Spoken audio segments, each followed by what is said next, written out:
খবর 24 সাথে আপনাকে স্বাগত। নতুন নতুন খবর জানার জন্য আমাদের চ্যানেলে চোখ রাখুন।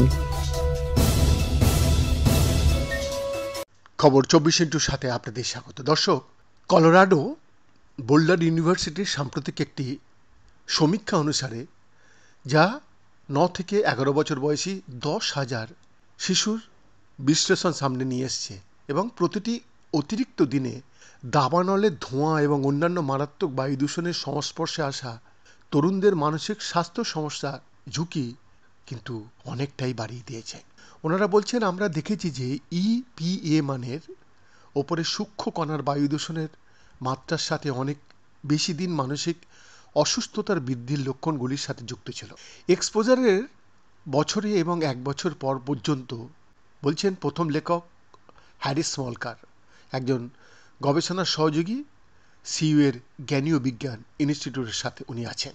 এনভায়রনমেন্টাল হেলথ পার্সপেক্টিভসে প্রকাশিত গবেষণাটি দক্ষিণ ক্যালিফোর্নিয়া থেকে আসা ধোঁয়া পশ্চিমের বেশিরভাগ অংশে অনেক কিছু পুড়িয়ে দেয়।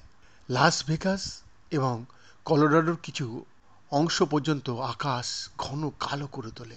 দহন ইঞ্জিন থেকে নির্গমনের সীমাবদ্ধতার কারণে সাম্প্রতিক দশকগুলিতে বার্ষিক গড় বায়ুর গুণমান সাধারণত উন্নত হয়েছে, তবে ঘন ঘন আগুন একটি নতুন সমস্যা তৈরি করেছে।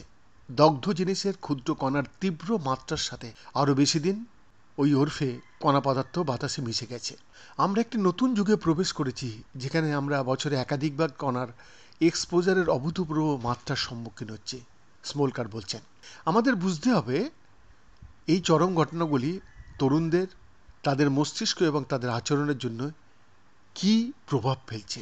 যদিও বিজ্ঞানীরা বহু বছর ধরে জানেন যে বায়ু দূষণ ফুসফুস এবং হৃদরোগের স্বাস্থ্যের ক্ষতি করতে পারে, তবুও তারা সম্প্রতি জ্ঞান এবং আচরণের ওপর এর প্রভাব অন্বেষণ করতে শুরু করেছেন।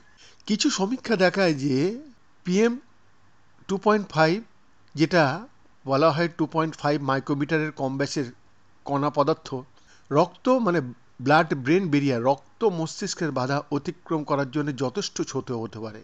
টিস্যুতে প্রদাহ সৃষ্টি করে, কোষের ক্ষতি করে এবং একটি ইমিউন প্রতিক্রিয়া জ্বালাতে পারে, যা তীব্র এবং দীর্ঘস্থায়ী উভয়ই হতে পারে। শব্দ, মস্তিষ্কের পরিবর্তন, বিষণ্ণতা, আত্মহত্যার প্রচেষ্টা এবং সাইকোটিক এপিসোডের জন্য হাসপাতালে ভর্তি, উচ্চ দূষণের দিনে প্রাপ্তবয়স্কদের মধ্যে অনেক কিছু যেটা আসছে, যেটা ভর্তির সংখ্যা বাড়ছে।